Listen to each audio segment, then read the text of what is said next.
about it right now. Everything's okay. No matter where you find yourself, no matter what kind of stuff is going on in your life, underneath it all, everything's actually all right. You're okay. You have more power than you might be giving yourself credit for. If you have something that's going on in your life right now that's challenging, painful, it's just a reminder to take a little bit better care of yourself. Hello everyone!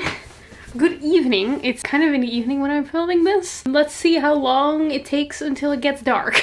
The vibey light can never be forever. Darkness always comes. Hello everyone, welcome back. Today I want to discuss a bunch of books that I've been reading. There's a lot. I have a lot of books to talk about this time because if you may have noticed that I didn't do like a review wrap up at the end of August, so we're gonna have to go through the books that I read in both August and September. So we have a few books to go through, about 8. I just want to make it like a really chill video. I know that a lot of you people, me included, like watch these kind of videos just like in the background. Okay, it's okay, I see what you're doing, I'm not blaming you. Go wash your dishes, make them clean. You're doing really well folding that laundry. I do the same thing, so I kind of wanted to like try out a slightly more podcasty style, and with podcasty I just mean that I'm gonna ramble a little bit more and it might be a little bit longer, but that's okay because I feel like that kind of works with this format. We'll see how long I can actually talk. So let me first just explain why I didn't do a video at the end of August, and that has a very simple reason, and that's that all the books that I read in August I read for a video. If you've seen my Hot Girl Summer reading video, reading books for Hot Girl Summer, all the books that I read in that video I read in the month of August, so I didn't think it would make a lot of sense to have another specific video at the end of August talking about those books, so we're just gonna talk about them now. So yeah, I have a bunch of really cool Hot Girl Summer books, but then immediately thereafter in September I switched around completely and I've read a few very fall appropriate books. Some nice atmospheric fantasy, some horror, some dark academia. Oh, there's an alarm going off outside. So I'm excited to talk about these. Let's just start discussing them and see how long we can last until it gets dark outside, because that's a struggle that I have right now. You know, I love fall, but it also means that I have to be battling the natural circumstances of life. Let's start with the first book that I read, and that is Girl, Woman, Other by Bernadine Evaristo. This is like general fiction, as in it's not like a specific genre. I know, very weird of me to read a book that's not like fantasy or romance or horror. It's just general fiction, which I don't usually read, but it was very good, but we'll get to that.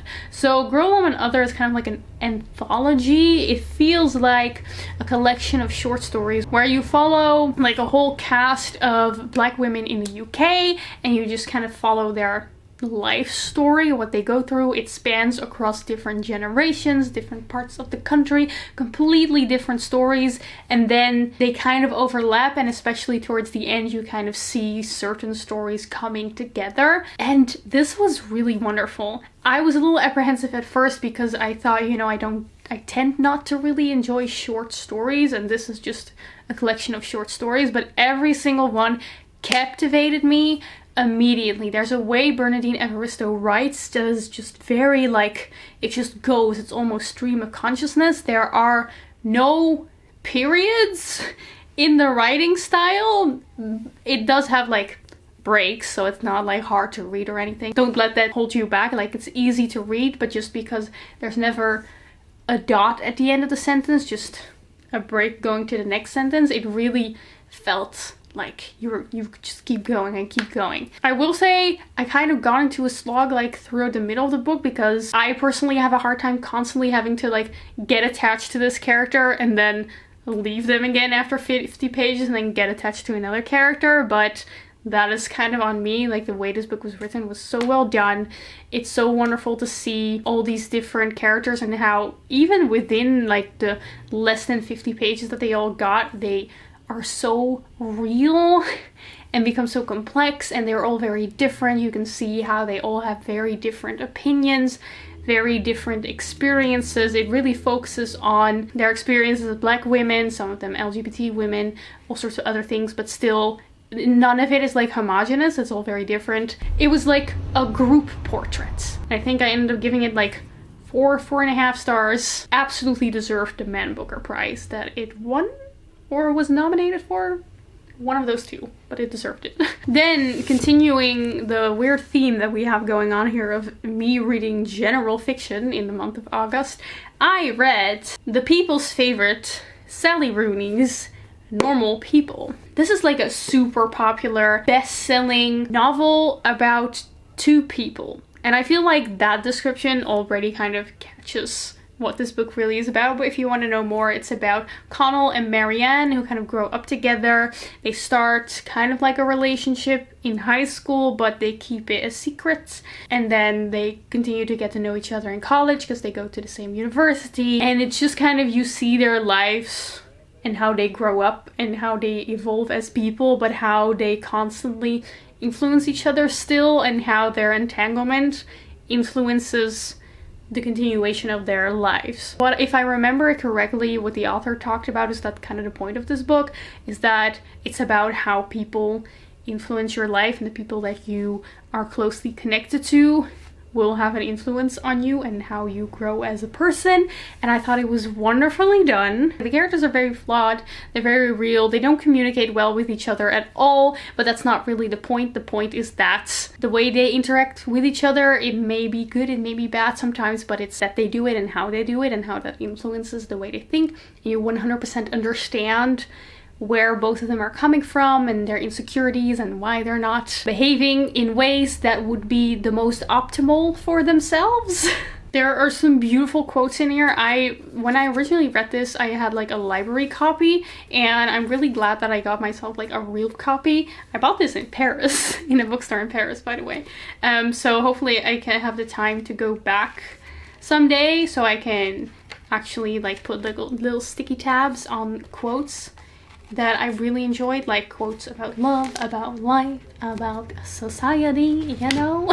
I know this book gets like, I mean, it gets a lot of hype, but it also gets a lot of slack, especially from people saying that, well, the characters are just really annoying and that they don't communicate. If you're someone who really needs to like their main characters in order to enjoy the book, I would not recommend this one. But if you really enjoy kind of like flawed characters, they're just kind of very nuanced in their behavior and they're not always doing things that make sense rationally, but I think that makes them human, you know? It really is getting dark. This is not good. This is not good. Let's see how long we can hold it up with this lighting situation. Oh, here's the thing about this book, is that it's not gonna make you like cry. It's not like tragic and really sad, but it's the kind of book that just kind of leaves a lump in your throat all the time because it's just very melancholic. You feel so much for these characters, and I did cry at the end, not because it was sad, but because I was just feeling a lot. And yeah, very good. I'm on the Sally Rooney hype train. And then the last of the general fiction that we'll be going through today, I read My Year of Rest and Relaxation by Otessa Moshfegh. Another general fiction. This one's kind of odd to describe. I would start by describing its themes. Like, this is the story of depression and of loneliness. Plot-wise, there isn't much plot, but it's about a woman. She's a young woman. She lives in New York. She's really rich. She went to a good university. She's living on like her parents' inheritance, but she's definitely not happy with her life at all. She's clearly showing symptoms of depression. She makes the very enlightened decision to just sleep for a year, and she decides to go to a psychiatrist, which is like hilariously bad. This psychiatrist who will just put her on all these pills, and she just takes these sleeping pills constantly, all kinds, mixes them all together, and just kind of like sleeps her life away, and only wakes up sometimes when like her friend comes around, or she has to like go to work sometimes. It's a very weird book, but Again, extremely captivating. It's not gonna be for everyone. You need to be able to read a book without wanting to like the main character. She's not like a moral example, but I don't think that main characters need to be that all the time. Most of the characters in these books are definitely not perfect, and it's just one of those books where you kind of like half relate to the bad things that they do, and then you feel bad about relating to it, but then that's kind of the point, I think. I've seen a lot of people picking this up because this book gets hyped up a lot on TikTok, saying that it's really boring, and I understand that. But at the same time, it's literally a book about a woman who decides to just sleep an entire year away. Of course it's gonna be boring. I'm never promising that this is gonna be like an exciting book to read, but still, I kept wanting to keep reading, even though it was boring. And again, that's an achievement. Really enjoyed this, gave this 4 stars. Okay, we have full on entered no daylight mode. So we've officially entered purple time. It's purple time. We have a non-fiction book. I know, it's been a while since I read some non-fiction. I used to read a lot more. But I read an essay collection called Trick Mirror by Tolentino. Oh, I really enjoyed this one. It's really hard to talk about essay collections because, you know, it's just like a collection of essays, so I can't really talk about the entire book because it's just small bits, you know? It's like a short story collection, except non-fiction.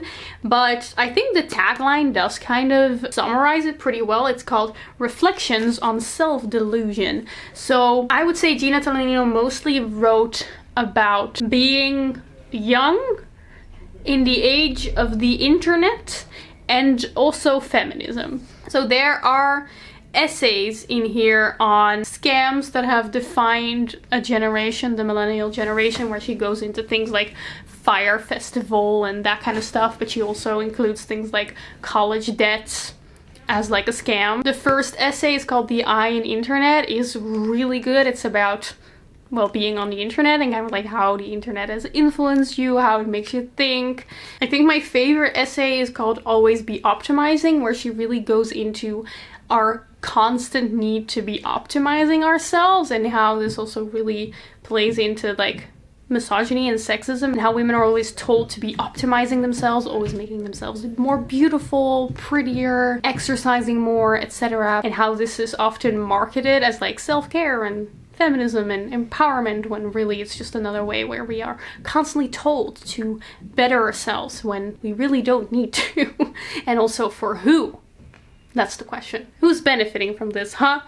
Not us. Really highly recommend this if you're into feminism, even though these essays aren't like specific. It's not like specifically feminist essays or anything, but it's just like the way she looks at life and the way she brings these kind of like women's issue into all these essays, I thought was very well done, very nuanced. I really agree with kind of like her viewpoints, so I recommend this. We're moving on to the more spooky vibes of the day. So when I was in Paris, I really wanted to get myself a book, and I got the copy of Normal People, but I really wanted to get myself a new book because it feels nice to be like reading a new story of which I know, ooh, I got this in Paris.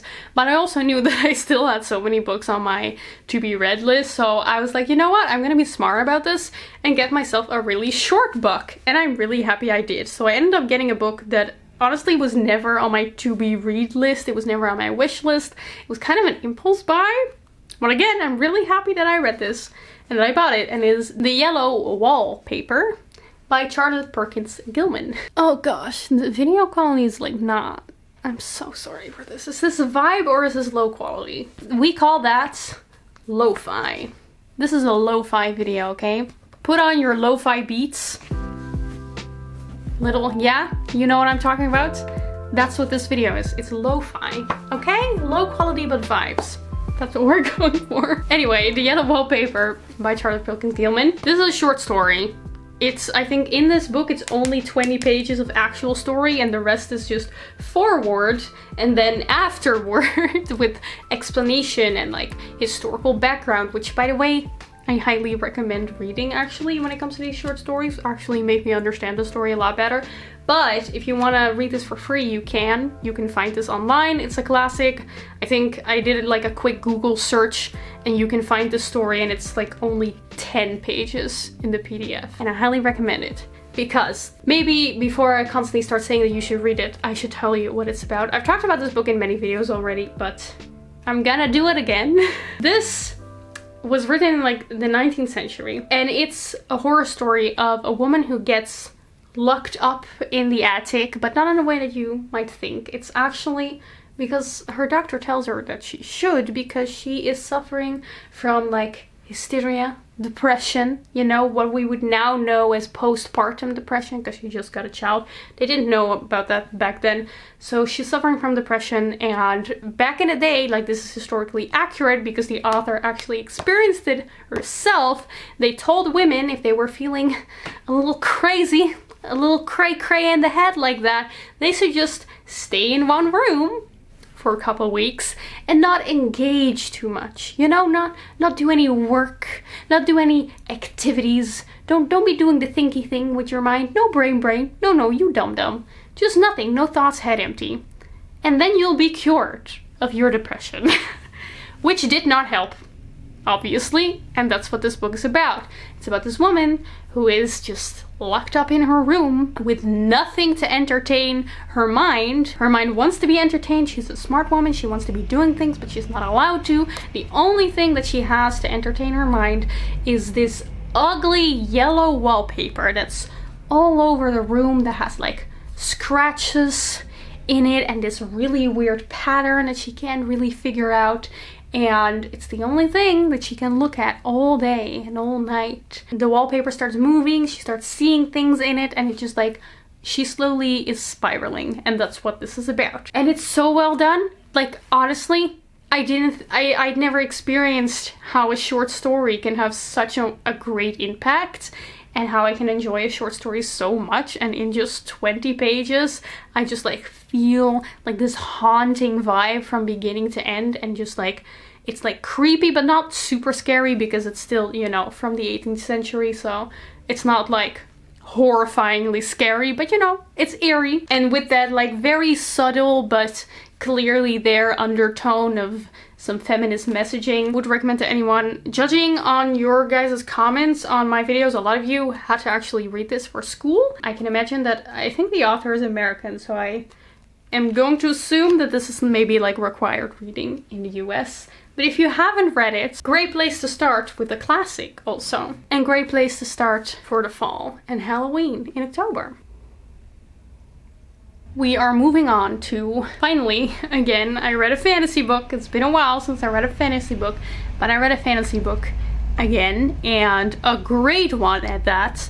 A very unexpected one at that. One that is extremely different from anything that I've read so far, that I thoroughly enjoyed, and that is Piranesi by Susanna Clarke. Look who, if you take this off, it like spells Piranesi right here. It's nice and foiled, very beautiful. I don't usually read hardcovers, but this one, very much worth it. So it's hard to explain what this book is about. Maybe that's like the beauty of this book. You explain the premise and you would have no idea what this book's gonna be about, because it goes places. When you start reading this book, you are introduced to this very odd world that is kind of similar to the artworks of Piranesi. I'll put some on the screen. So it's just like halls and halls and halls and halls full of huge statues, and well, it's mostly just that. It's just halls filled with statues. We follow an unnamed main character who just lives there, and he just doesn't really know anything else. He's just kind of wandering around. It's all he knows. He keeps journals of everything that he does there. He is investigating everything that is going on in these halls. There's only one other person that he calls the Other, with which he has weekly meetings to discuss the things that he has discovered about these halls.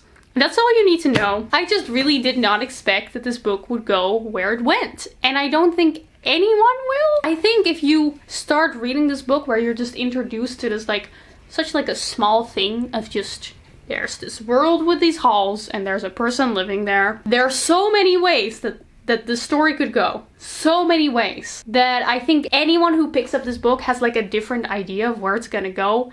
And I can only imagine only a few actually expected the book to go where it went, you know? But that's kind of the beauty of it. And I know a lot of people really thought the book was very boring at the beginning, and me as well. Like, it takes some time to get into, because at the beginning it really is just this main character wandering around these halls, writing things down in his journal, and it can be a little bit boring. But again, I feel like that's the point. Like, if that part wasn't there, trust me, if that part wasn't there, the rest of the book wouldn't make sense. Okay, I hope I've been vague enough to pique your interest, because I think anyone should read this. I will say, if you're like a classic fantasy reader, don't expect like a great epic fantasy adventure in this one. It's super light on the fantasy. One thing that I do want to mention though, is that this book really suffers from the thing where you as the reader figures out what's going on and who to trust and who not to trust, etc. way sooner than the main character does, which usually really annoys me, and usually I find that like a sign of a poorly written mystery. But I feel like in this book, it was the point. I think you're supposed to understand what's going on and then watch the main character not understand what's going on. I feel like it's all part of the point. I could talk about this book forever, but I don't want to get into spoilers, so I just want everyone to read this. I want people in my real life to read this book so I can talk about it with them. Unlike anything I've ever read. Not exactly the most thrilling or exciting or I want to keep reading book I've ever read, but definitely one that's gonna stick with me for a long time. So I think I ended up giving it 4 stars, but it might become higher. Like, it kind of depends on how much it's gonna stick with me. I would also recommend this kind of fantasy book to people who don't normally read fantasy. People who are more into mystery novels, thrillers, general fiction, literary fiction, and you're a bit apprehensive about trying out some fantasy. I think this is actually a pretty good place to start. And then the last book that I read and that I want to talk about in this video is the book that I read in like my last, if you've seen my last video, you know which one it is. And it is The Atlas 6. Wow, you cannot see the cover. The Atlas 6 by Olivie Blake. Trust me, the cover's really beautiful. All these covers are not really coming into their right in this lighting. It does look cool though. Lo-fi. Okay. I know that a lot of you have probably already seen my video in which I read this super hyped TikTok dark academia book, but I just want to round up my thoughts in this video as well, because as usual, I feel like my thoughts sometimes don't really come across correctly when I make a video. I like read all your comments that are like, oh yeah, it really was such a disappointing book. I'm not gonna read it if it's such a disappointing book. And I'm like, oh wait, I don't think I made it clear enough that I actually enjoyed this book. Like, I had a good time reading this book. It's just that it didn't like meet these super high expectations that I had of it. Okay, let's backpedal a bit. If you don't know what I'm talking about, The Atlas 6 is a self-published book by Olivie Blake. It has been super hyped up on TikTok. A lot of people have been saying that it's like the best book they've ever read. It is dark academia. You follow multiple characters that are kind of initiated into the Library of Alexandria. Only 5 of them can be initiated, so one of them has to be eliminated at the end of the book. And it's about that. And they all have different like magical abilities, you know. One of them can read minds, other one can like manipulate physics around them. It's kind of like X-Men. It really got hyped up for its concept, you know, Library of Alexandria supposedly have like this really cool physics-based, philosophy-based magic system, fantastic characters, and overall I really had a good time. It just that this book kind of like fell short on some things and then it didn't on other things. So the things that this book fell short on for me is the magic system. Like I said, it was really presented by other people and also by the book itself to being like a super science-based magic system that was like really deep. That personally didn't really come into fruition, according to my humble opinion. I'm fine with magic systems that aren't really explained into great detail, but then don't try to pretend that they are. You know what I'm saying? Sometimes I just really feel like this book really tried to be deep when it didn't really happen. But then there are other times where I do think it did a really great job. Like, the characters have really interesting conversations with each other. There's an interesting moral dilemma that's kind of taken into this book that I really appreciated, because it's one of those things that a lot of other books kind of gloss over, and in this book they like really take the time to think about it, and I appreciate it when books do that thing where they take a thing that's often taken for granted within the genre and then actually make the characters think about it. You know how like the Poppy War does that with War, and this book does that with another thing that I won't spoil. The whole Library of Alexandria was a little bit disappointed because we basically do not get to see it. There was not a lot of library in this book, actually. There's just like little bits that kind of feel like they needed to be edited out, little things that kind of didn't make sense. Things like villains being vaguely introduced and then never making another appearance in the book ever again. But generally, this book absolutely shines in its characters. If you're a character-based reader like me, you're still gonna have a great time. I love all of these characters. They 100% live in my head. It's been a while since I've been like obsessed with characters and just like be like, oh, I love these people. Like, I want to read about them so much.